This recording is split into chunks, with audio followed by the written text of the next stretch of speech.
जब उसको प्राप्त होता है ऐसे बीज के माध्यम से, ऐसे संत के माध्यम से, तो अज्ञान का समूल नाश हो जाता है। हमारे अंदर सरलता हो, हमारे अंदर बड़े के प्रति सम्मान हो,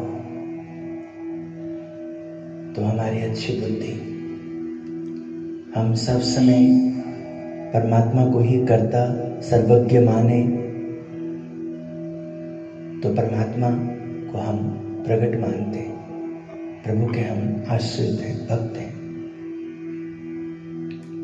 हमारे ध्यान में हम जो भी कुछ प्राप्त करते हैं और वो सब प्राप्त होने के बाद धर्म अर्थ काम मोक्ष के रूप में जैसे भी हमें जो भी विषय हमारे सामने हैं प्राप्त होते हैं, और हम यदि प्रभु ही कर्ता सर्वज्ञ हैं ऐसा हम भूल जाते हैं, मैं करता हूँ, तो वहाँ इंसान को दुख आने लग जाता है। मैं प्रभु का अंश हूँ, प्रभु ने मुझे कार्य दिए हैं,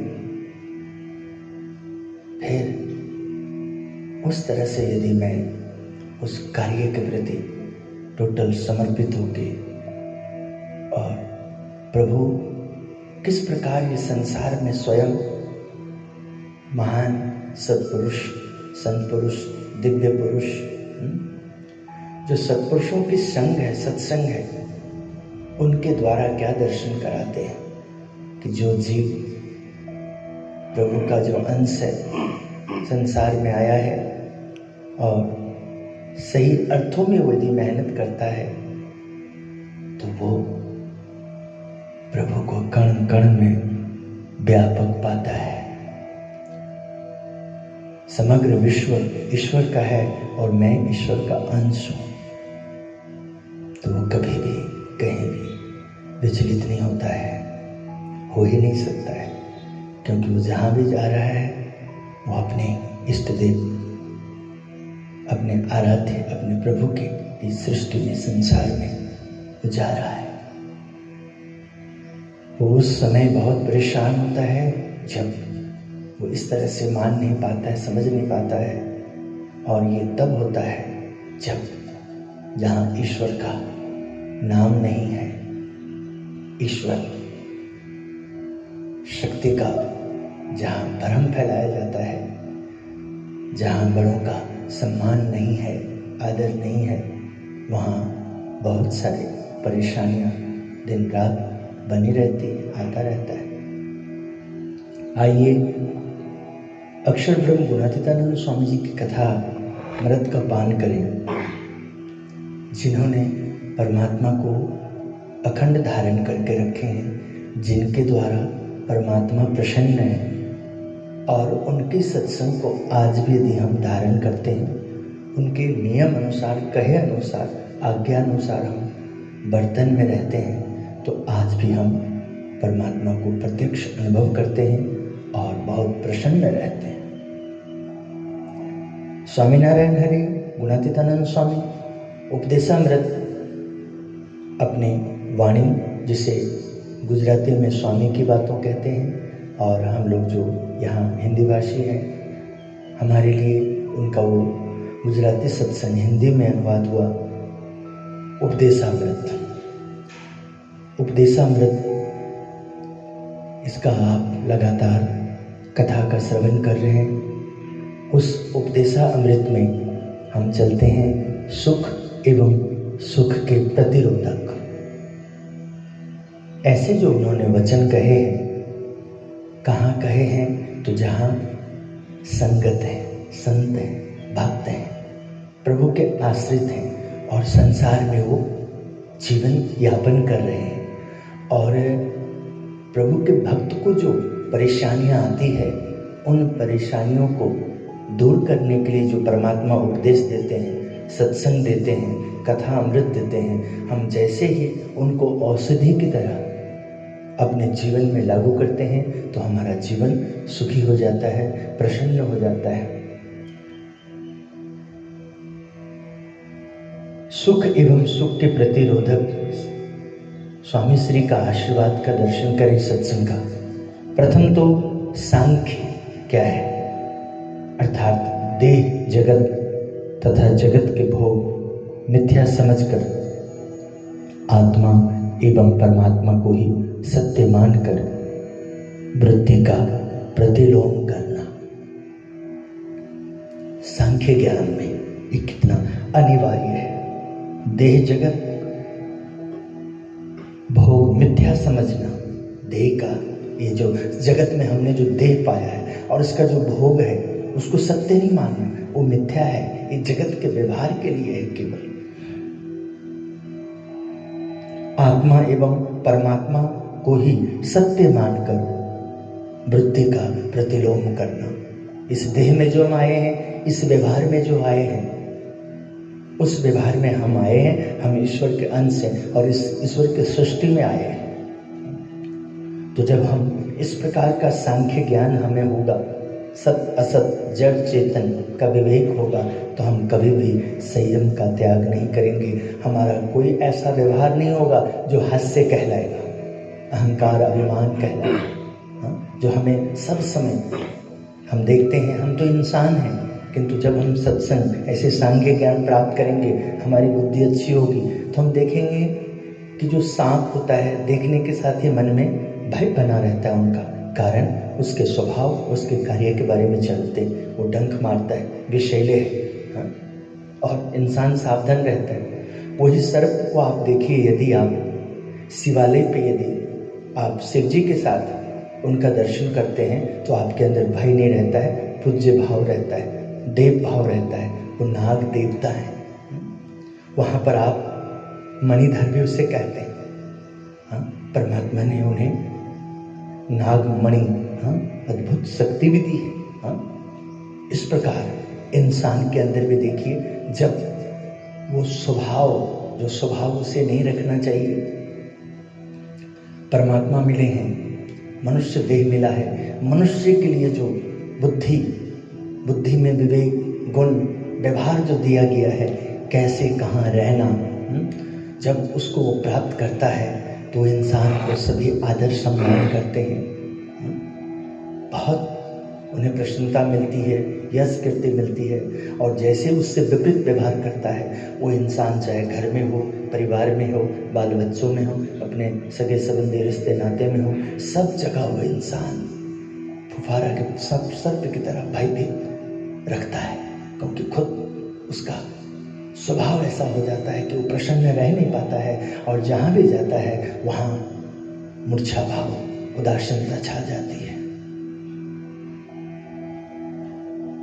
सत्संग हमें इस प्रकार के बुद्धि प्रदान करते हैं, विवेक प्रदान करते हैं कि हम अपने आप को बदल सकते हैं, अपने स्वभाव, अपनी प्रकृति को, अपने जीवन को। क्योंकि परमात्मा की प्राप्ति का मतलब जो संसार के लोगों को भी मालूम पड़ जाता है, जब कोई संत बनता है, कोई भक्त बनता है, जब संत भक्तों के बीच में रहता है, तो संसार के लोगों को भी पता लग जाता है कि ये जीव धार्मिक है, इसकी वृत्ति सात्विक वृत्ति है, ये कोई भी ऐसा कार्य नहीं करता है जो हिंसा का प्रतिपालन हो, हिंसा का बोध कराए। अहिंसात्मक कार्य होता है उनका सारा। तो इस प्रकार जब इंसान ये संसार में इनकी भक्ति मिलने के बाद, सत्संग के मिलने के बाद वो जीवन को जीता है, तो क्या सुंदर दृश्य पाता है संसार में। वो जहाँ जाता है ईश्वर की यादें देता है। हर इंसान अपने आप को, जो दुखी इंसान है, वो ईश्वर के संग बहुत नजदीक पाता है और दौड़ता है। हम तीर्थ में जाएंगे, हम संत में जाएंगे, भक्त में जाएंगे, हम भक्त की सेवा करेंगे, भक्तों के संग हम संतों का समागम करेंगे, ईश्वर का भजन करेंगे, और वो सुखी हो जाता है। सुख एवं सुख के प्रतिरोधक ज्ञान में स्वामी श्री क्या कहते हैं? सांख्य ज्ञान सीखो। सांख्य ज्ञान में आता है, जगत तथा जगत के भोग मिथ्या समझकर आत्मा एवं परमात्मा को ही सत्य मानकर वृत्ति का प्रतिलोम करना, अपनी वृत्ति को चेक करना, अपने आप को सीखना ही आवश्यक है, बहुत जरूरी है। सांख्य ज्ञान के बिना लोभ, काम, स्वाद, स्नेह तथा मान जैसे दोष तथा अध्यात्म, अधिभूत एवं अधिदेव, मन के दुख, अधिभूत, दैहिक रोगादिक आपत्ति, अधिदेव जैसे त्रिविधि ताप, दुख नहीं मिटते। इसके अलावा बिना सांख्य ज्ञान के सत्संग आधा ही रहता है। अतः सुखी होने के लिए सांख्य ज्ञान सीखना आवश्यक है, तो जरूरी है। सांख्य ज्ञान को जैसे ही हम जानने समझने का प्रयास करेंगे तो हम संस्कारी होते जाएंगे, संस्कारवान होते जाएंगे। संस्कृत हमें भाने लगेगी, संस्कृति का हमारे अंदर आविष्कार होने लगेगा। हमारा जीवन संपूर्ण रात दिवस अहोनिश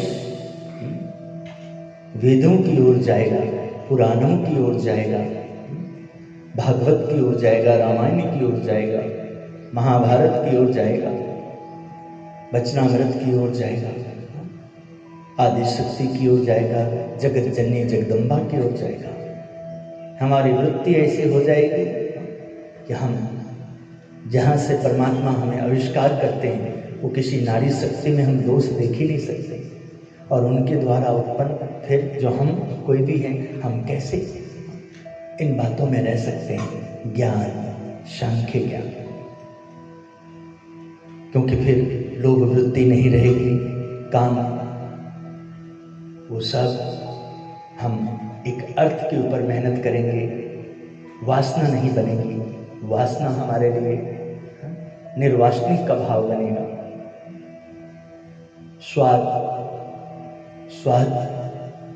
स्वाद वो हमारा जो होगा वो शक्ति के साथ होगा, भक्ति के साथ होगा, ईश्वर तंत्र के साथ होगा। और फिर हम त्रिविधि ताप का जो दुख है उन सब में भी हम उस ईश्वर को साक्षी मानेंगे, और जो सबके लिए अशक्य है वो हमारे लिए शक्य होगा। हम उन सबको अपनी मेहनत से, अपनी लगन से, और जो जीवन में हमें ज्ञान मिला है उस ज्ञान के प्रभाव से ज्ञान का समूल विनाश कर देंगे। सत्संग आधा तब रहता है जब हम सत्संग के जो अर्थ है, सत्संगी का जो लक्षण है, प्राप्ति का जो आनंद है, उस आनंद को हम नहीं समझ पाते हैं, नहीं भोग पाते हैं, नहीं हम जान पाते हैं। बछड़े को स्वामी श्री आगे कहते हैं, सत्संग में प्रेरणा देते हैं, बछड़े को दूध पीने में स्वाद आता है, और चिचरी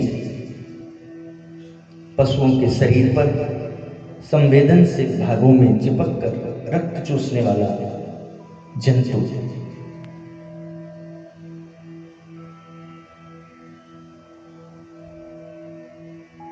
रक्त पीने में स्वाद उसे आता है, उसी प्रकार से खाने पीने और मान बड़प्पन का सुख भी रक्त के समान है। जबकि निजात्मानम ब्रह्म रूप, अपनी आत्मा को ब्रह्मरूप समझकर पुरुषोत्तम की सेवा में रखना, ये सुख दूध के समान है। यह हमारी बुद्धि में विवेक का, हमें जो प्राप्त हुआ है उस प्राप्ति का सही अर्थों में यहाँ मेहनत का फल है। यदि हम ऐसा मेहनत नहीं करते हैं, गुरु मिले हैं, सत्संग मिले हैं, शास्त्र मिला है, भगवान मिले हैं, और उसको हम अच्छी तरह से नहीं समझते, मिले हमें हैं, तो फिर हमें इस संसार में, जैसे चिचड़ी है, पशु का उदाहरण दिया है, वो गाय के थन में चिपका रहता है और वो खून का स्वाद लेता है, उसका विकास नहीं होता है, गौ को भी तकलीफ होता है और वो उसको तो उसका विकास हो ही नहीं सकता है। किंतु बछड़ी जो जन्म लेती है, जन्म लेके बच्चा दूर रहता है, किंतु दूध का सेवन करता है तो वो कितने बलवान, शक्तिशाली, संसार के, सृष्टि के कार्य में वो आगे स्वयं भी निमित्त हो जाता है। हमें भी जो परमात्मा मिले हैं, सत्संग मिले हैं, परमात्मा ने जिनके साथ हमारा संबंध बनाया, जोड़े, उनसे हम भक्त कहलाते हैं, संत कहलाते हैं, सेवक कहलाते हैं। तो हमारा फर्ज बनता है कि उनका मान सम्मान को बढ़ाएं, दूध पी के, यानी कि ज्ञान लेकर के, सत्संग लेकर के, उस सत्संग में अवरने से डूब करके, उनका पहचान बनकर। हमें भूख लगे, कोई भी तकलीफ हो, स्वामीनारायण स्वामीनारायण, सतगुरु सतगुरु, महाराज स्वामी, हमारा उत्तम धाम का समग्र सृष्टि बोले तो कार्य संपूर्ण, जिससे हमारी पहचान बनती है, हम कुछ कर पाते हैं, करा पाते हैं। शिक्षापत्री का यह श्लोक, निजात्मानं ब्रह्म रूपम, सुख एवं सुख के प्रतिरोधक, इस ज्ञान में भी देखिए, बार बार हमें सत्संग में मिलता है, वो यहाँ पर देखिए मिलता है। दुख का कारण जो बनेगा और उसको जो मिटा देंगे, तो यहाँ समझने की बात कही। निजात्मानं ब्रह्म रूपम, ये सुख दूध के समान है। अपने आत्मा को, अपने आत्मा रूप को जानना, अपने आप को ब्रह्म रूप मानना। मैं देह नहीं, देह में हूं, ये मेरा कर्तव्य है, मेरा जीवन है, और ये देह देवताओं से निर्माण हुआ है।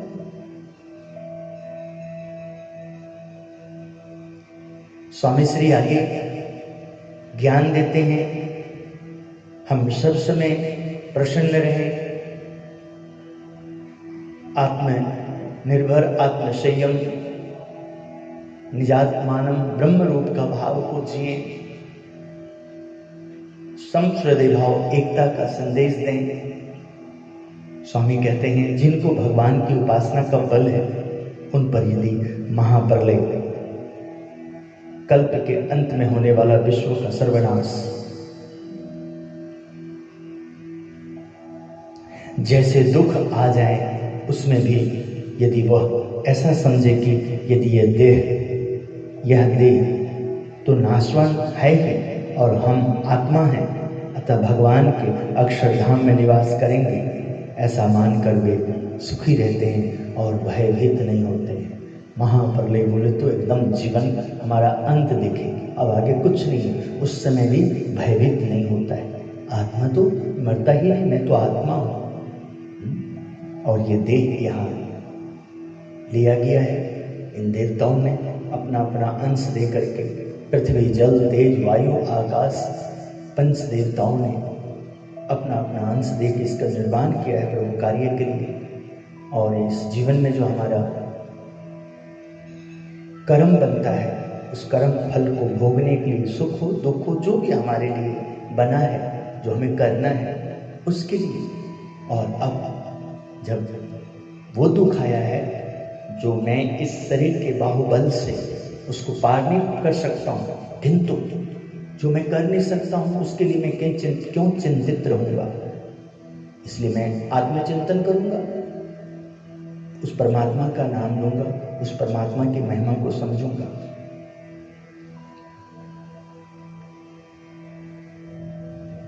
स्वामी श्री आगे कहते हैं, हृदय दग्ध न रहे तथा अंतर में शीतलता बनी रहे, इसके दो उपाय हैं। एक है भगवत भजन तथा दूसरा है भगवान को ही सर्वकर्ता समझना। इसमें सुख मिले तो सुख भोग लेना तथा दुख आए तो दुख भोग लेना। इसलिए कहा है, दासना दुश्मन हरि के दी होई नहीं, जेम कर से तेम सुखज थासे।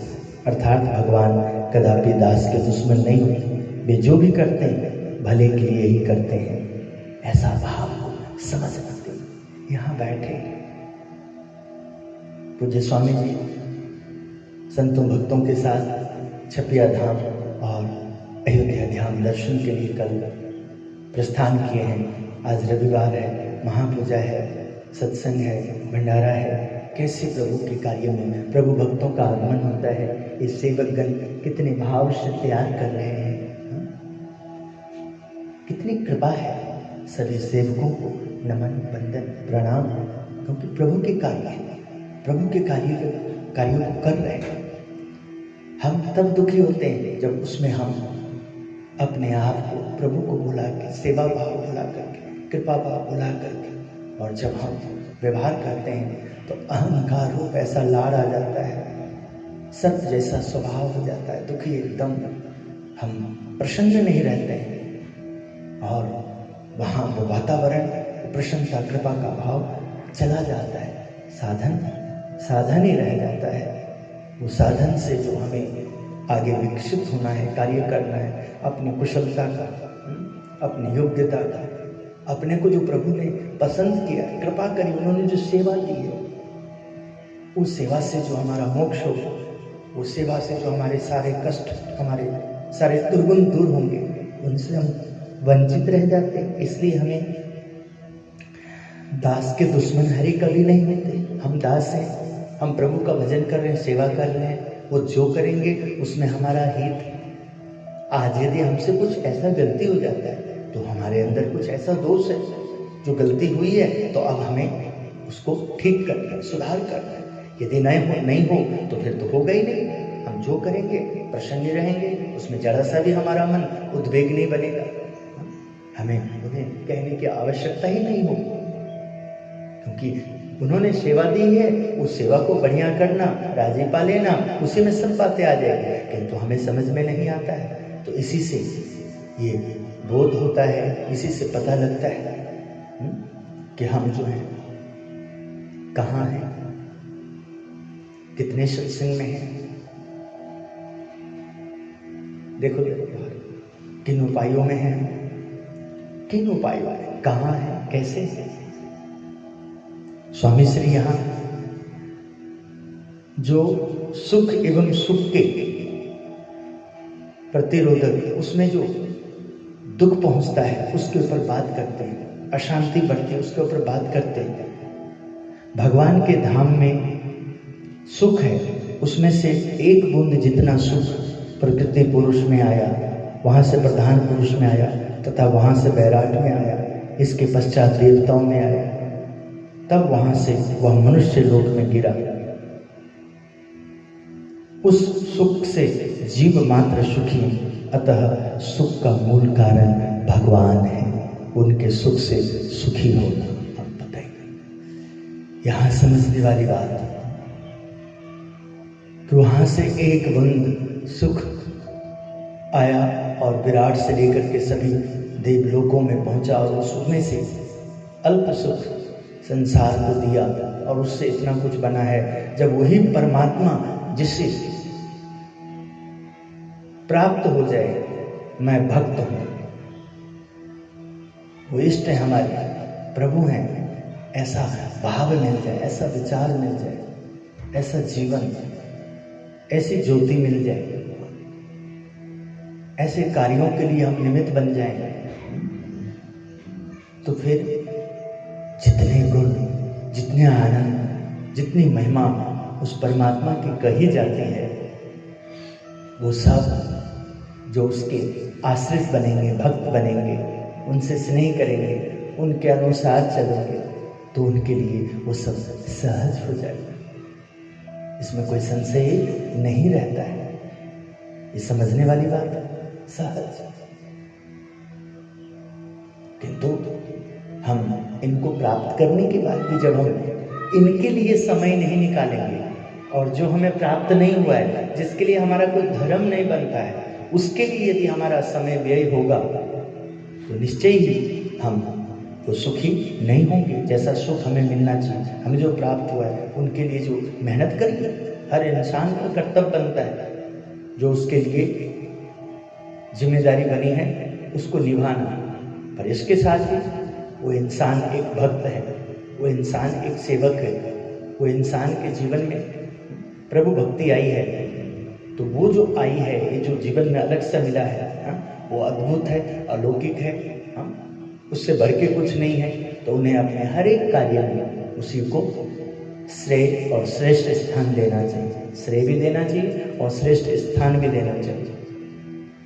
फिर तो आप देखिए, जो छोटा सा पत्थर होता है, सालग्राम होता है, उसमें भी इंसान मेहनत करके परमात्मा को पा लेता है, अपने जीवन को परम सुखी कर लेता है। तो जब परमात्मा मनुष्य को हमारे सामने गुरु के रूप में दर्शन करा दे, संत के रूप में दर्शन करा दे, महान भक्त की जो महिमा है ऐसा दर्शन करा दे, और उस दर्शन से हम गदगद हो जाएं, धन्यता का अनुभूति करें, अनुभव करें, हमारी वहां जीभा एकदम बंद हो जाए, वाणी एकदम मौन हो जाए, नेत्र एकदम हमारी गदगद हो जाए, अहोभाव। क्योंकि शास्त्र हमें समझ में नहीं आती, तीर्थ की महिमा हम समझ नहीं पाते, समग्र विश्व को हम नहीं जान पाएंगे जिस विश्व में आए हैं। किंतु ये समग्र सृष्टि, समग्र विश्व, ये समग्र तीर्थ, प्रभु के सारे शास्त्र ज्ञान, वो सभी शास्त्र क्या कह रहे हैं, कहाँ पहुंचा रहे हैं। हाँ, संत परम हितकारी, परम कृपालु, सकल जीवन पर हरि सम सब दुख हारी। हरि ने परम कृपा करके, परम कृपालु, सकल जीवन पर, हमारे जीवन पे मार्गदर्शन दिए। हमारे सकल जीवन, बोले तो भूत भविष्य वर्तमान जहां प्राप्ति हुई तो सुधरेगा, वहीं भविष्य हमारा अच्छा रहेगा। और भूतकाल में जो हमसे त्रुटि हुई है उसके लिए जो उन्होंने लगातार हमें सेवा, भक्ति, दर्शन, पूजा दी है, उसके लिए जो अपने आप को एकदम तत्पर रहना, एकाग्र रहना, उसको निष्ठा से करना। निष्ठा किसे कहते हैं, समर्पण किसे कहते हैं, सेवक किसे कहते हैं, भक्त किसे कहते हैं, उस भाव में रहना, उस तरह का व्यवहार करना ही हमारे लिए, जो हमारे को परेशानी आती है, अच्छा व्यवहार उन परेशानियों को दूर करना दवाई का काम करेगा।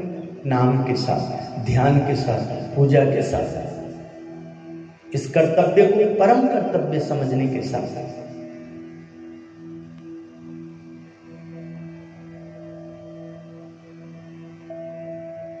आज तो हमें बड़े सत्पुरुष का संबंध है, इसलिए सुख प्राप्त हो रहा है। किंतु यदि विपरीत देश काल आने पर ऐसा संयोग ना रहे, तब भी इसी प्रकार के सुख की सदैव प्राप्ति होती रहे, उसका क्या उपाय है?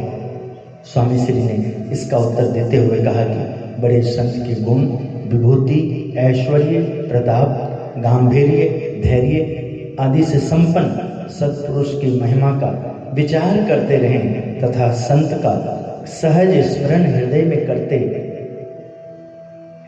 करते तभी सुख प्राप्त होता है। देखिए, हमें यहाँ समग्र विश्व में जहां ईश्वर को जो साक्षी करता है, साधकगण, आपकी आंखें टिकती नहीं है सभा में, तो आप चिंता ना करें, आंखें बंद कर लें, ईश्वर का ध्यान करें, अपने आप अंदर उतर जाए, प्रयास करें, अंदर आंखें बंद करके बार बार हम प्रेरणा देते हैं, तमें अंतरनी आंखें ओलखो, करो सद्गुरु संतों न संग ओलखो अंत।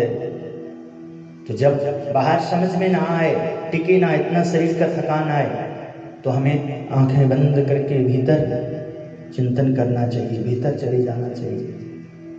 आंखें बंद कर दें, जब आंखें ना टिके तो बंद कर दें और प्रयास करें, तो अपने आप दोनों काम हो जाएंगे। तो यहाँ परमात्मा ने किस प्रकार संत को माध्यम करके, अक्षर ब्रह्म को माध्यम करके, गुणातीत को माध्यम करके उन्होंने हमें क्या उपदेश दे रहे हैं। आज तो हमें बड़े सत्पुरुष का संबंध मिला है, इसलिए सुख प्राप्त हो रहा है उनके कारण, उनके युग के कारण। जो बड़े मिले हैं उनके योग के कारण हमें सुख प्राप्त हो रहा है। बच्चे लोग पूजा कर लीजिए, अभी आपके लिए समय अच्छा रहेगा, ठीक है। पूजा भी तो आपको करना है, 10-15 मिनट रह गया है जी। उस बहाने थोड़ा कथा का लाभ आनंद और मिलेगा, वो भी जो आप सुबह से 5 बजे से लगे हैं, बहुत सभी साधकों को 4-5 इतना अच्छा लगता है। कई साधक तो अब जो स्वामी जी के साथ सफर में गए हैं, ब्रह्म मुहूर्त में 3 और 4 के बीच में तैयार होकर के इतना अच्छा दृश्य देते हैं। ब्रह्म में मुहूर्ते मुहूर्ते शयनम त्याजी, शयन का त्याग करके जो ईश्वर की मूर्ति का ध्यान और उस मूर्ति का ध्यान करने की तैयारी, पूजा करने की तैयारी। यहाँ जो योग बल उन्होंने अपने योग में योग करके, उपाय करके और बल का उपयोग करके, उनका योग और उनके बल का उपयोग करके जो हमारी बुद्धि में ना आए, जो हम कभी दिखा ना सके, कर ना सके वैसा, कि सरल किसे कहते हैं, साधु किसे कहते हैं, संत किसे कहते हैं, भक्त किसे कहते हैं, सेवक किसे कहते हैं, इन सब का हमारे अंदर ऐसा कोई गुण ही ना हो। हम तो भक्त हो जहाँ, संत हो जहाँ, सेवक हो, और हम यदि बार बार परेशान रहते हैं तो हमारा व्यवहार कुछ ना कुछ ऐसा होगा कि हम पिट दिखा देंगे, हम नाराजगी दिखा देंगे, हम नाराज हो जाएंगे, हमें पता ही नहीं लगेगा हम ये कर क्या रहे हैं। जिन्होंने हमें संत दिया, सत्संग दिया, गुरु दिया, शास्त्र दिया, मूर्ति दी और सेवा दे करके हमें निहाल कर दिया, क्योंकि सेवा तो हमें वैसे ही करना है, काम तो हमें करना ही होता है। जो इंसान है, जिन्हें कुछ बनना है, कुछ देखना है, जिनके पास बुद्धि है, वो सब समय पुरुषार्थ करेगा, मेहनत करेगा, करना ही पड़ता है। अपने बच्चे के लिए, परिवार के लिए, समाज में प्रतिष्ठा पाने के लिए, कि मैं ठीक हूँ, मैं मेरे को करना है, ये मेरा धर्म है, नहीं तो लोग मुझे आलसू कहेंगे, मुझे घर में कहीं पर भी मुझे शांति नहीं मिलेगी, मैं कर्तव्य करूँगा तभी मिलेगी। तो सब करता है, किंतु इन सब को करते हुए भी इंसान कितना परेशान रहता है। और उस इंसान को, जो इंसान ऐसा परेशान रहता है, कोई उसका अच्छा कर्म है, कोई पुण्य है, कुछ उसने कभी अच्छा किया, चाहे जन्म में चाहे पूर्व जन्म में, उसका फल स्वरूप परमात्मा उनकी सहायता करते हैं, सत्संग देके, कथा देके, ध्यान पूजा दे करके देखिए कैसी सहायता करते, देखिए क्या समझा रहे हैं। आज तो हमें बड़े सत्पुरुष का संबंध है, इसलिए सुख प्राप्त हो रहा है, किंतु यदि विपरीत देश का आने पर ऐसा संयोग ना रहे, तब भी इसी प्रकार के सुख की सदैव प्राप्ति होती रहे, उसका क्या उपाय है। स्वामी श्री ने इसका उत्तर देते हुए कहा कि बड़े संत के गुण, विभूति, ऐश्वर्य, प्रताप, गांधीर्य, धैर्य आदि से संपन्न सत्पुरुष की महिमा का विचार करते रहे तथा संत का सहज स्मरण हृदय में करते करें, तभी सुख प्राप्त होता है। क्योंकि वो जो हमें दे रहे हैं तो उसी के बल से तो दे रहे हैं, उनकी महिमा का गान करके। उन्होंने हमें ईश्वर की मूर्ति दी, उस मूर्ति की पूजन कराकर उन्होंने हमें ईश्वर भक्ति दी, उस भक्ति का जो संसाधन है, माला, आसन, पूजा,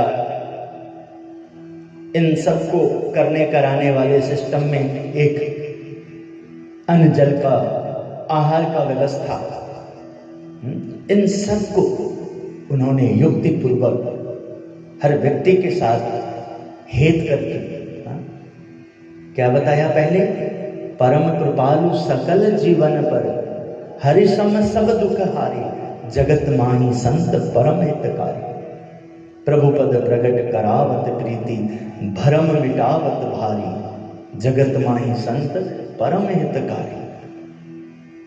जो भरम, हमारा जो भरम था, किनका भरम, जो सत्संग में है, जो सत्संगी में है, जो संत में है, जो भक्त में है, जो सेवक में है, जो सेवक के साथ है, जो इस तंत्र के साथ है, उसको जो भ्रम पैदा हो रहा है, उसको जो परेशानियां आ रही है, उसके लिए वो उपदेश दे रहे हैं। परमात्मा को साक्षी करके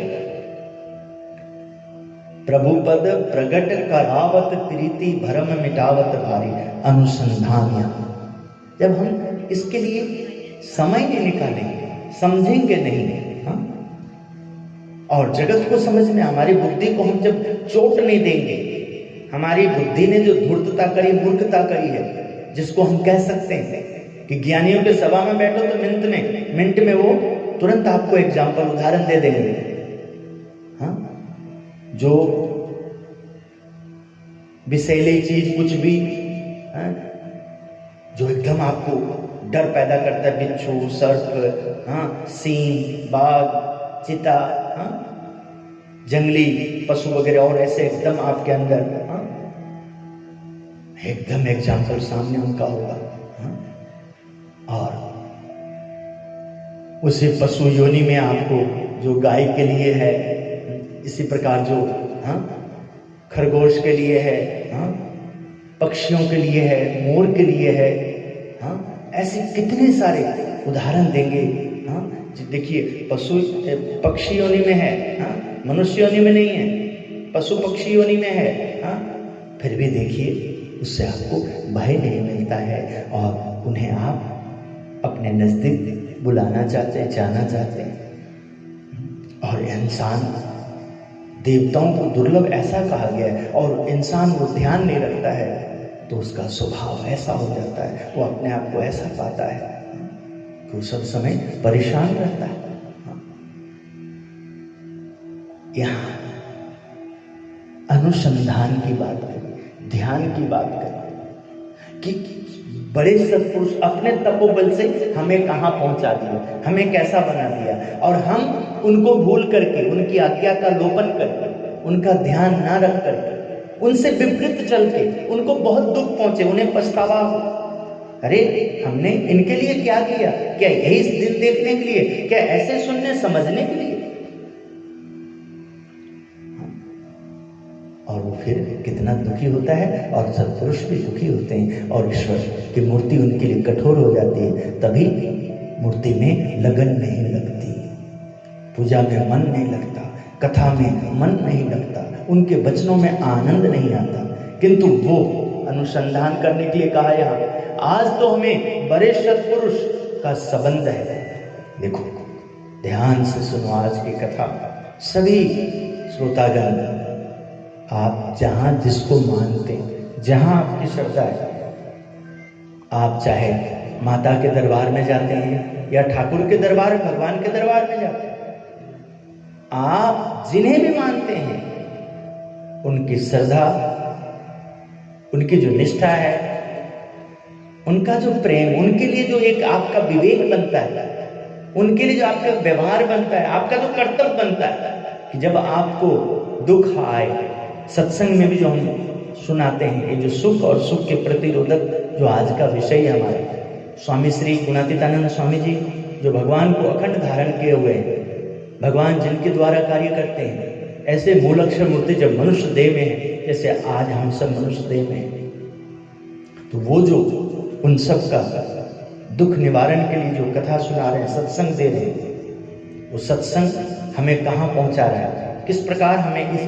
मंच पे पहुंचा रहा है। गुरुदेव भी कैसेट के जमाने में कैसेट लगा करके, उस जमाने में गुरुदेव समझाते हैं, जब नैया तेरी डोले रे और मन तेरा घबराए, जब श्रद्धा तेरी डगमग हो और सुख शांति खो जाए, तब जप कर ले, जब तप कर ले, तू भूला क्यों ब्रह्म का अंश है, अरे मन मंदिर में मूर्त बसाकर जब तप कर ले, तब जप कर ले, जब नैया तेरी डोले रे और मन तेरा घबराए, जब श्रद्धा तेरी डगमग हो और सुख शांति खो जाए।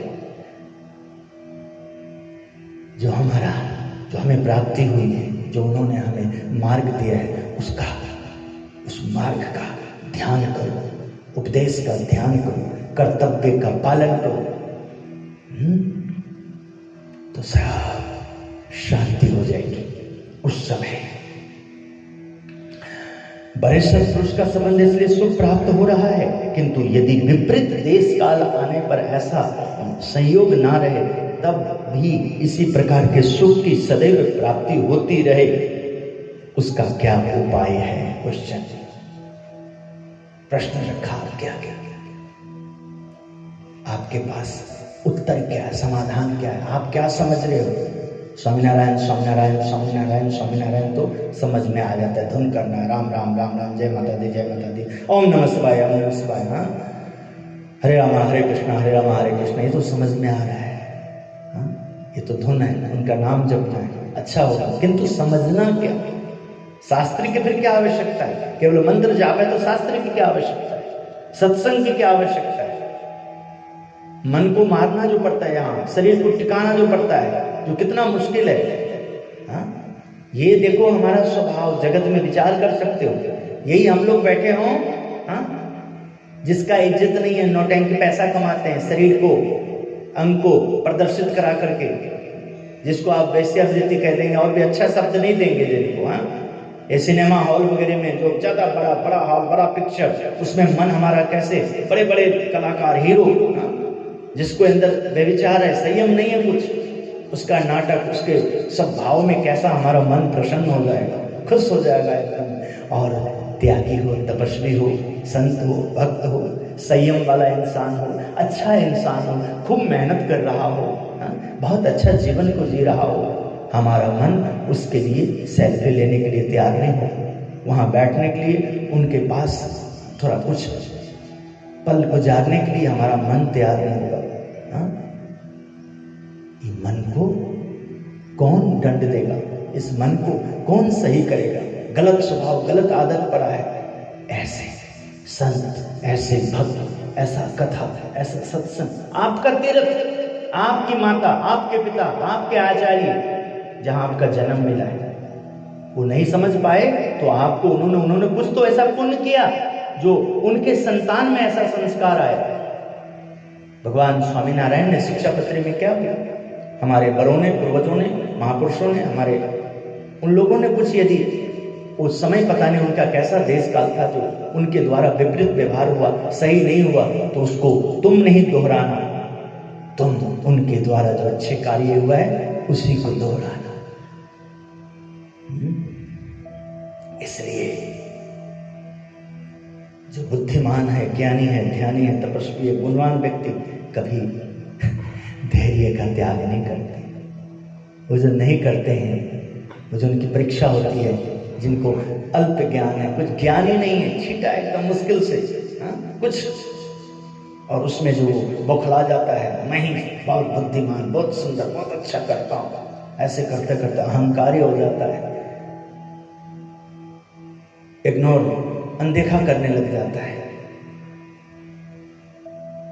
जिन्हें प्रभु के बल, जो ये भाव जहां आता है, उनके प्रभाव बल से जिनको सत्संग मिलता है, उनके लिए दासत्व भक्ति की सीढ़ी आती है, स्थान आता है। गुरु का दर्शन जचे, गुरु की क्रिया जचे, गुरु का स्वभाव जचे, गुरु का सानिध्य जचे, गुरु के पास रहना अच्छा लगे, स्वभाव उनका अमृत जैसे अति मनोहर लगे, उससे विपरीत नहीं जाना, उनका सानिध्य, उनके कार्य जचना, वो दासत्व भक्ति का, कृपा वाले का, जो उन्होंने तो किया, अब तुम क्या कर रहे हो, तुम क्या कर रहे हो, वो देख रहे हैं, उसका परिणाम सबको मिलता है, पता लगता है, सबको पता लगता है।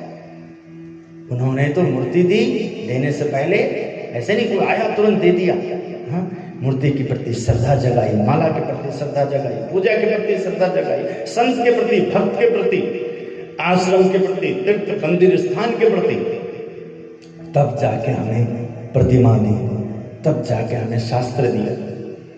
ये सब किस लिए दिया? कि अब इनके माध्यम से तुम श्रेष्ठता साबित करो, कि तुम श्रेष्ठ बन सकते हो, तुम श्रेष्ठ भक्त में हो। जैसे कल की व्याख्या थी, कल का कथा में, कल का दर्शन में, सत्संग में, कि एकलव्य को देखिए, एंट्री नहीं मिली, किंतु एकलव्य को ज्ञान था। व्यवहार में एंट्री नहीं मिल सकती, क्योंकि राजघराने का गुरुकुल है, कौरव पांडव ही वहां पर सीख सकते हैं, दूसरे कोई नहीं आ सकता है। किंतु एकलव्य को गुरु की महिमा थी, संत की महिमा थी, आचार्य द्रोण की महिमा थी, तो उन्होंने किस प्रकार उनका बुद्ध बना करके, मूर्ति बना करके और उनका ध्यान किया।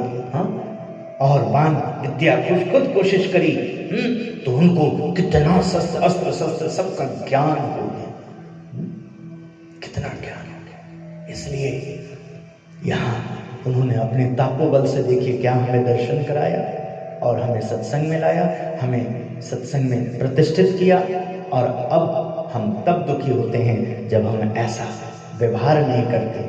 स्वामी श्री ने इसका उत्तर देते हुए कहा कि बड़े संत के गुण, विभूति, ऐश्वर्य, प्रताप, गांधीर्य, धैर्य आदि से संपन्न सत्पुरुष की महिमा का विचार करते रहना चाहिए, जिनके कारण उसका विचार करते रहना चाहिए। तथा संत का सहज स्मरण, उनको याद हृदय में करना, हृदय में याद करना, तभी सुख प्राप्त हो सकता है। सुख एवं सुख के प्रतिरोधक का आज करिए। हमारा जो समय है, सत्संग है, आज के जो हमें स्वामी श्री का वाक्य है, श्री जी जिनके हृदय में बसते हैं, किस प्रकार की बात करते हैं, किस प्रकार का व्यवहार देते हैं, हमें कितना सरल है। और हम उससे विपरीत व्यवहार करेंगे तो कभी भक्ति टिकेगी नहीं, टिकेगी, आडंबर कहलाएगा व्यक्ति। हाँ, इसलिए महापुरुष को बार बार समझाना पड़ता, अरे तेरी बुद्धि घास चढ़ने जाती, क्या करता है? जहाँ तुझे सरल होना चाहिए, सेवक होना चाहिए, जहाँ तुझे अपने व्यवहार से, अपने आचरण से साधो उनकी प्रशंसा करना चाहिए, वहाँ तो इससे विपरीत बार बार अपने आप को ऐसा पेश करता है, रंग में भंग पाता है। ये जीवन है, ये जीवन का दर्शन।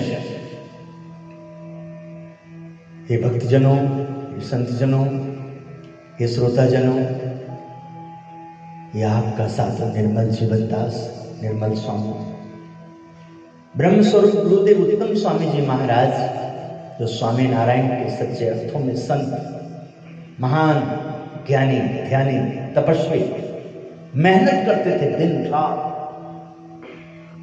1985 से 1986, 87, 88 तक जो मेरा उनको पहचानने का, बार बार दर्शन करने का, बार बार उनमें उतरने का, बार बार उनके प्रति भाव जाग जाए, ईश्वर कृपा करते थे।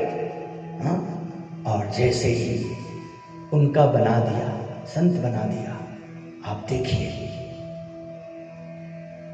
36 वर्ष से लगातार उनकी कृपा दृष्टि का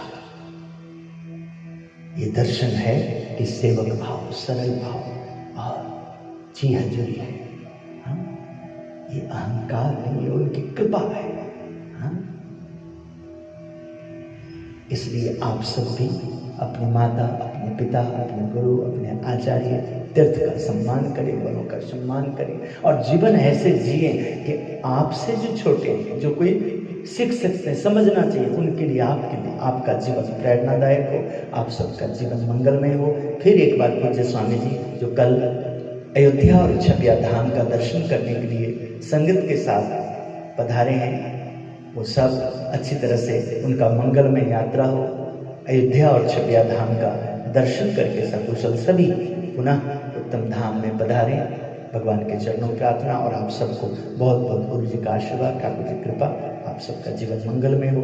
जय स्वामीनारायण। श्रीपतिं श्रीधरं सर्वदेवेश्वरं भक्तिधर्मात्मजं वासुदेवं हरे माधवं केशवं कामदं कारणं स्वामीनारायणं नीलकंठं भजे।